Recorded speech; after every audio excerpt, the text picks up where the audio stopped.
जय माँ काली। भारत माता की जय। भारतवासियों, तुषार मेहता जी लंदन से वापस आ गए। मोदी जी ने उनको वापस बुला लिया है।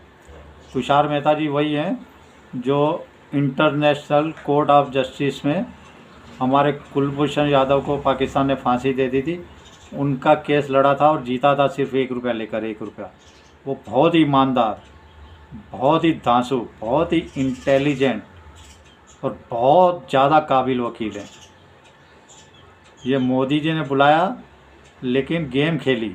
वो वक्त के ऊपर केस लड़ेंगे दाऊदी वोहरा समाज की तरफ से। तो ये सोचिए, इसके जीतने की अगर आधा परसेंट संभावना रह गई थी तो वो पक्की हो गई है। और दूसरी बात है, जो मोदी जी कोई भी चीज़ लेते हैं ना तो उसको कई महीने मेहनत करते हैं, सालों साल। ये मैंने 370 से अंदाज़ा लगा लिया था, क्योंकि 370 के बारे में बड़े बड़े जज, वकील, डॉक्टर, पत्रकार, ज्ञानी, विज्ञानी सब कहते थे 370 भारत से कोई नहीं हटा सकता। ऐसा ये पेचीदा है, कभी नहीं हटा सकता। मोदी जी ने 1 सेकंड में लात मार के फेंक दिया था। हमने तो देखा 1 सेकंड में, लेकिन उसके पीछे कई सालों की मेहनत थी मोदी जी की। और वैसा ही ये वक्त बिल के ऊपर है। और दूसरी बात पे आइए अब निशिकांत दुबे जी के बयान पे। निशिकांत दुबे जी के बयान के, पूरे बयान के मैं समर्थन में हूँ, पूरे बयान के। सब बोल रहे हैं ये जो गृह युद्ध बोला है भाई चीफ जस्टिस करा रहे हैं, उनके साथ हम नहीं हैं। मैं उसके भी साथ हूँ। जो बोला ना सीजीआई, सुप्रीम कोर्ट गृह युद्ध करा रहा है भारत में, बिल्कुल सही कहा। सबसे बड़ी बात तो इसका सबसे बड़ा आपको मैं उदाहरण देता हूँ, मणिपुर जो हुआ। मणिपुर 2 सालों से अभी भी शांत नहीं हुआ, अभी भी जल रहा है। ये कोर्ट के फैसले से ही हुआ था ना। कोर्ट 30-40 साल से फैसला पेंडिंग है, कोर्ट ने फैसला सुनाया तो वहाँ दंगे चालू हो गए। तो ये कोर्ट नहीं समझो दंगे कराए, वहाँ तो चालू ही है गृह युद्ध मणिपुर में। दूसरा एग्जांपल देता हूँ, ये मणिपुर में जो हुआ उसके लिए तो सुप्रीम कोर्ट ने बहुत कुछ बढ़ चढ़ के, बहुत मतलब इनको, आतंकवादियों को, गद्दारों को, देशद्रोहियों को बोलने का मौका दिया। अब बंगाल के ऊपर इसका मुंह सिला हुआ है, ये बिल्कुल ही नहीं बोल रहा, इसकी जुबान ही नहीं खुल रही।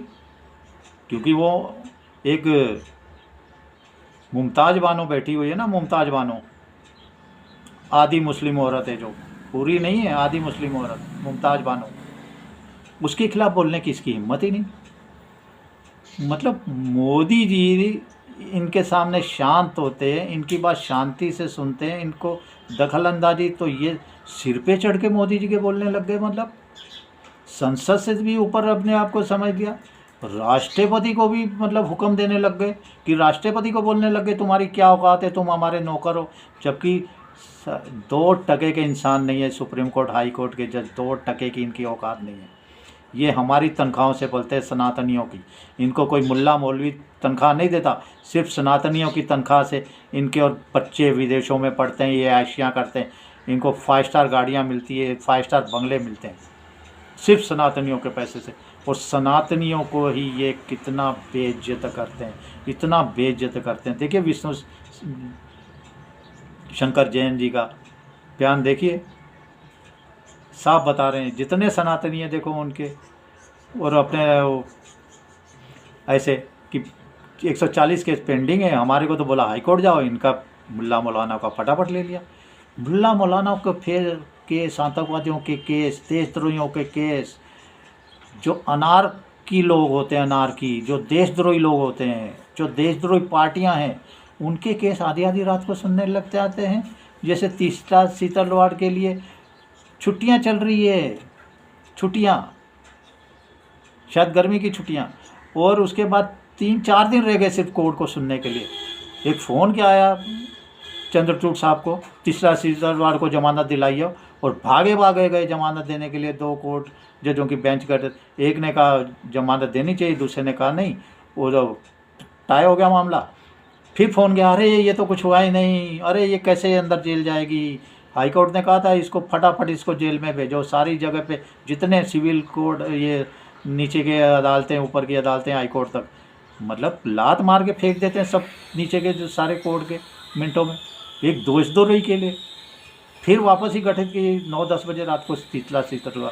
तो ये कहता हूँ देशद्रोही के लिए ये कोठा बन चुका है, कोठा महा गंदा कोठा, भारत का सबसे गंदा कोठा जो है ये हमारा सुप्रीम कोर्ट है। दूसरी, CGI खन्ना जी ने क्या कहा कि ये यूजर वक़ाफ़ कैसे होगा, हिंदू कैसे इसमें होंगे। अरे शर्म करो, तुम न्यूज़ नहीं देखते? एक 12-15 साल का बच्चा भी बताएगा।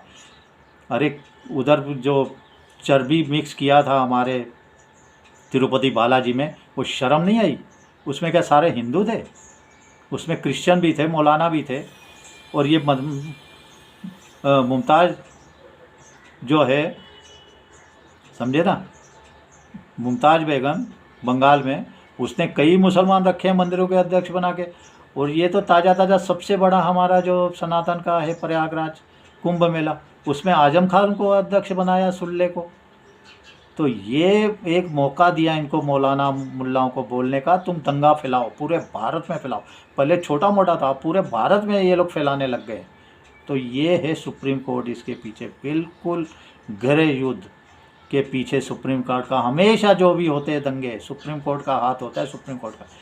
क्योंकि उनको खुद तो कुछ भी बोलते हैं और उसके बाद ये जो देशद्रोही हैं उनके फेवर में खड़े हो जाते हैं सुप्रीम कोर्ट हमेशा। राष्ट्रपति को ये बताने लग गए कि राष्ट्रपति के साइन से राष्ट्रपति कसम दिलवाता है इनको संविधान की, और उसके सिग्नेचर से ये, और सनातनियों के पैसे से पलते हैं ये मुल्ला मौलानाओं की औकात नहीं है इनको पेमेंट देने की। ये जो ऐशियाँ करते हैं, बड़े बड़े बंगले, बड़े बड़े गाड़ियाँ इनके पास, विदेशों में बच्चों को पढ़ाते हैं, ये सब सनातनियों के पैसे से, सब सनातनियों के पैसे से। और सनातनियों की बिल्कुल सुनी नहीं जाती ना हाई कोर्ट में, तो सुप्रीम कोर्ट में। अरे तुम्हारी औकात ही नहीं, तुम ये काशी का केस सुनो, मथुरा का केस सुनो, सालों सालों बाद हैं, क्या नौटंकी लगा के रखी हुई है। 8.5 साल तक राम मंदिर का केस पे कोई तारीख ही नहीं, डेट ही नहीं। 8.5 साल, 8.5 साल बाद सुनवाई हुई तो 2 महीने में ले भाई ले आ गया राम मंदिर का फैसला। लानत है तुम्हारे सुप्रीम कोर्ट के ऊपर। राष्ट्रपति को तो तुम 3 महीने का कह रहे हो, और शर्म करो, तुम्हारे पास जो 30-30, 40-40, 50-50 से केस पेंडिंग है, उस पर भी तो कोई तुम्हारे अंदर होगा दीन ईमान के मर चुका है सब कुछ, के रिश्वत के पीछे डूब चुका है। ये आतंकवादियों के डर से मूत कर रहे हो। जैसे अभी हमारे आए हुए हैं, समझे ना, लंदन से तुषार मेहता जी, ओवैसी का देखो कैसे पेशाब निकला है, ओवैसी की पैंट गीली हुई पड़ी है। यही हाल कपिल सिब्बल और मनु शेख, इन गद्दारों का हुआ पड़ा है।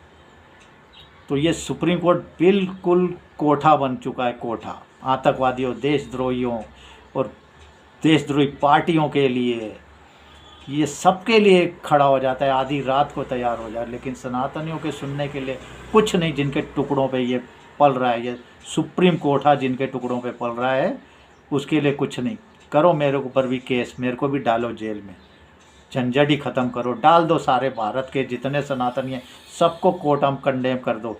जैसे अभी तुम निशिकांत दुबे जी को करने जा रहे हो, अब तुम्हारी औकात नहीं है, कंडम बंडम गया, और इनके ऊपर कंडम करेंगे तो इनको सज़ा सुनाएंगे। ये देशद्रोही कंडम करेंगे ना तो 1 रुपये वो भी ऐसे मुंह पे मारेंगे, ये ले तेरी औकात है 1 रुपये की, जज के सामने, तेरी औकात यही है, ऐसे इनके मुंह पे मारेंगे। देशद्रोही के मुंह पे थूकते हैं इनके सुप्रीम कोर्ट के जजों के, और इनकी पैंटें गीली होती हैं। क्या इनके पीछे क्या राज है, ये भी सब अब सामने आने हैं।